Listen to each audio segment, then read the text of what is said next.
Good evening, dear sisters. I'm very happy to see you all as we are in the Novena days. Today, we are going to reflect on the theme prayer that brings peace, especially how Saint Anne lived a life rooted in prayer, faith, and trust in God. Her quiet devotion prepared the way for God's grace to work through her family and ultimately in the world.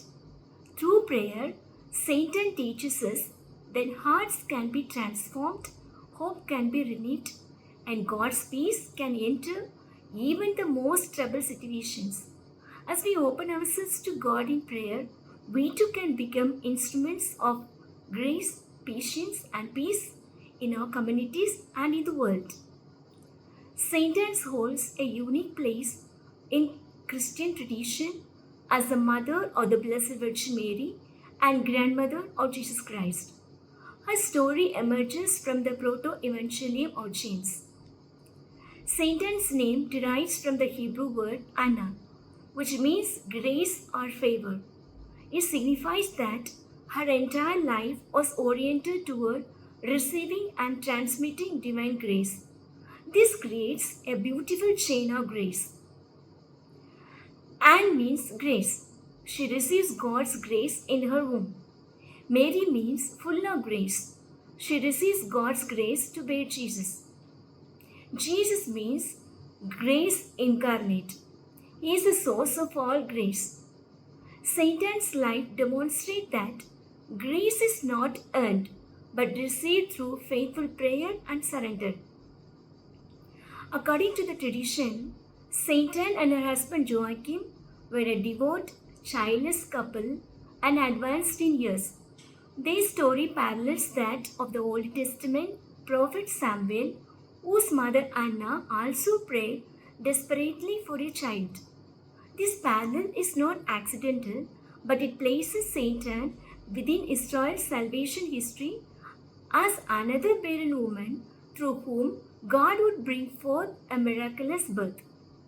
In a culture where childlessness was often seen as divine punishment, Saint Anne's prayer represents her persistent faith amidst despair.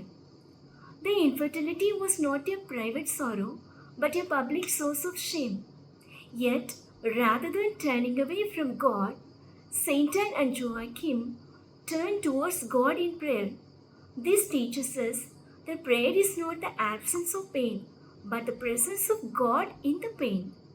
Their prayers were not demands, but humble petitions, trusting in God's goodness even when His plan remained hidden. This teaches us that prayer in times of waiting is itself a form of preparation for grace. When the angel announced that Anne would conceive, she responded with a prayer of dedication. As the Lord my God lives, if I bear a child, whether it be male or female, I would bring it as a gift to the Lord my God, and it shall serve him all the days of its life. Here, Saint Anne's prayer was not merely for a child, but for the child's purpose.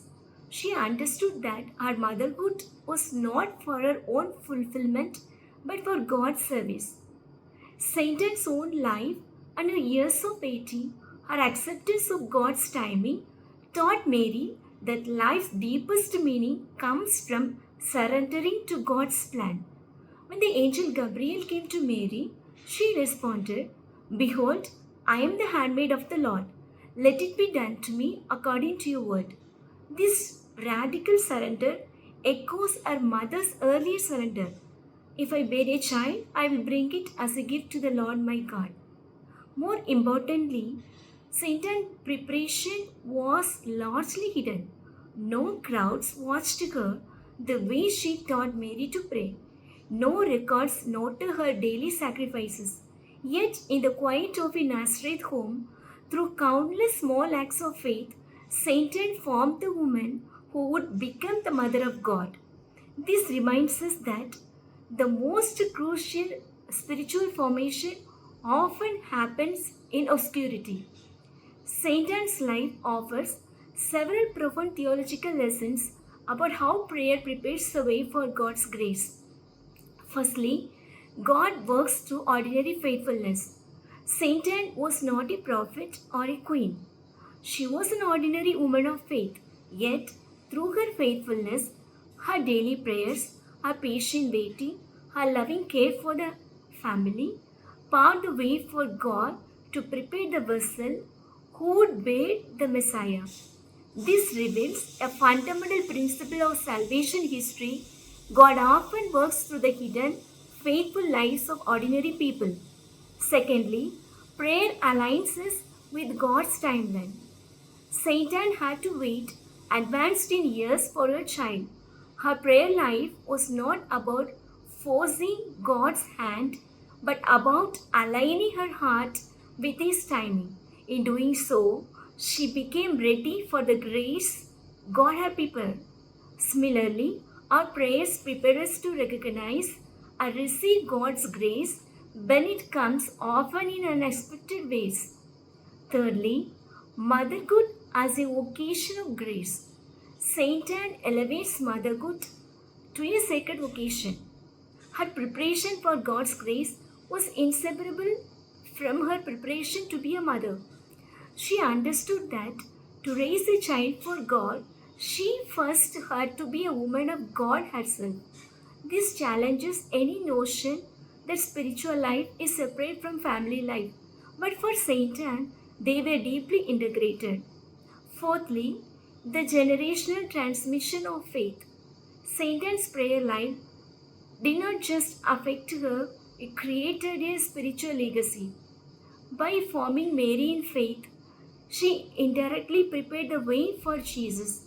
This reminds us that our prayers and faithful witness have ripple effects we may never see. We prepare the way for God's grace not only in our own lives but in the lives of those we influence, especially for the next generation.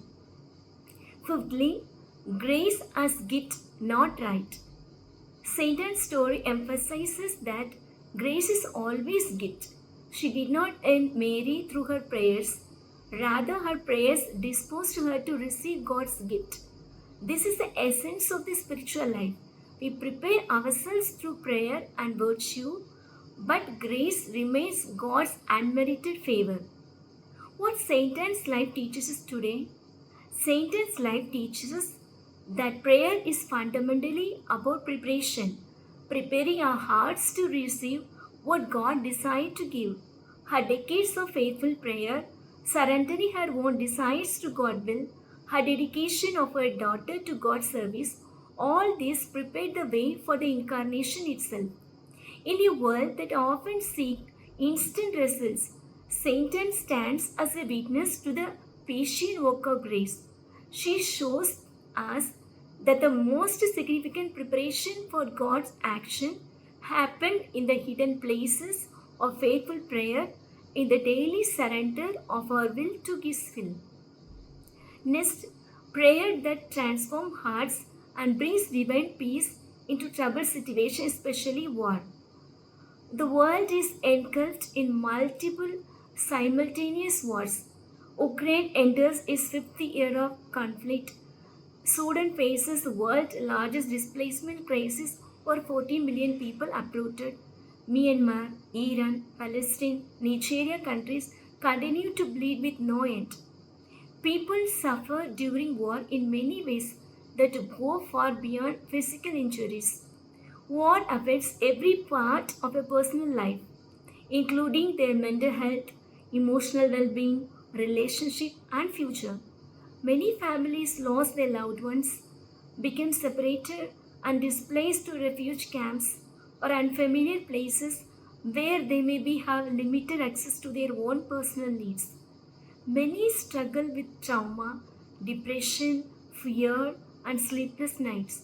Mothers cry beside the roadside, calling names through endless pain. The children wait in silence, hoping their fathers come home again. War also causes deep spiritual and social suffering. Many people begin to question their beliefs and struggle to find meaning after experiencing so much loss. People can feel isolated, powerless, and uncertain about what lies ahead. In such darkness, how one can be an instrument of peace? Peace does not mean ignoring the reality of war. It means a kind word, a helping hand, a safe place to rest, or simply listening to someone in pain can make a real difference in another person's life. As Mother Teresa said, peace begins with a smile. This quote reminds us that peace often starts with small acts of love, respect, and compassion that can grow into greater healing for individuals and communities. By showing compassion through listening, comforting, and offering emotional support can provide a sense of security and strength. Even small gestures like sharing a meal, helping a neighbor, remind people that kindness still exists despite the violence around them. In a war, we see only explosions, but peace is built in the hidden places, especially in mothers teaching children to pray and forgive those who persecute them. Prayer as a transforming force in times of conflicts. Find a meaningful example in the life attributed to Saint Anne. Though she did not live in what we would call modern war conditions, her story reflects inner struggles, uncertainty, and longing experience that echo the emotional landscape of people living through today's conflicts. According to Christian tradition, Satan endured years of childlessness, a condition that in her time carried social shame and personal grief. Rather than allowing bitterness to take root, she turned to prayer with persistence and humility. Her prayers were not instant solution to her suffering, but they transformed her heart. They nurtured patience, trust, and a deep sense of surrender to divine will. This inner transformation is strikingly similar to what prayer offers people in war today. Not an immediate end to suffering, but the strength to endure it without losing one's humanity. In the context of present war conditions, many individuals, especially mothers, find themselves in situations of fear, loss, and uncertainty. Here, Saint Anne becomes a symbolic figure of steadfast faith. Her life reminds us that prayer is not merely about asking for change, but about becoming capable of facing hardships with grace.